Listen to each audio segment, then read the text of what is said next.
Bhagavad Gita madam ಈಗ ನಾನು ಹೇಳೋದು ಅಂತಂದರೆ ಎಲ್ಲರಿಗೂ ಯೂಸ್ ಆಗೋ ಹಂಗೆ ಗುರು ಶ್ಲೋಕಗಳು ಹೇಳ್ತಾ ಇದ್ದೀನಿ. ದೊಡ್ಡವ್ರಿಗೆ ಚಿಕ್ಕವ್ರಿಗೆ ಮಕ್ಕಳಿಗೆ ಎಲ್ರಿಗೂ ಆಗುತ್ತೆ.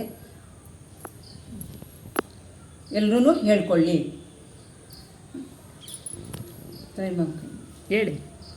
ಓಂ ತ್ರಯಂಬಕಂ ಯಜಾಮಹೇ ಸುಗಂಧಿಂ ಪುಷ್ಟಿವರ್ಧನಂ ಓರ್ವಾರುಕಮಿವ ಬಂಧನಾನ್ ಮೃತ್ಯೋ ಮೃಕ್ಷೀಯಮಾಮೃತಾತ್.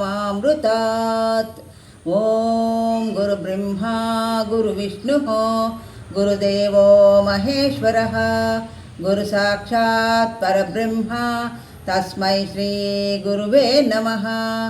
ಓಂ ಅಖಂಡಮಂಡಲಾಕಾರಂ ವ್ಯಾಪ್ತಂ ಯೇನ ಚರಾಚರಂ ತತ್ಪದಂ ದರ್ಶಿತಂ ಯೇನ ತಸ್ಮೈ ಶ್ರೀ ಗುರುವೇ ನಮಃ.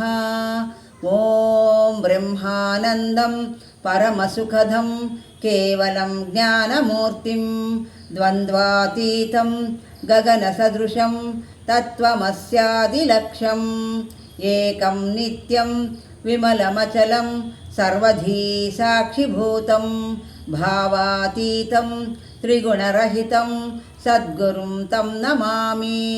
ಓಂ ಅಸತೋ ಮಾ ಸದ್ಗಮಯ ತಮಸೋ ಮಾ ಜ್ಯೋತಿರ್ಗಮಯ ಮೃತ್ಯೋರ್ಮಾ ಅಮೃತಂಗಮಯ.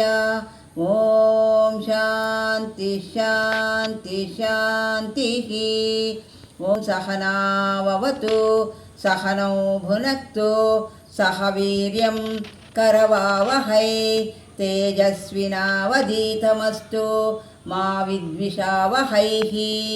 ಓಂ ಶಾಂತಿ ಶಾಂತಿ ಶಾಂತಿ.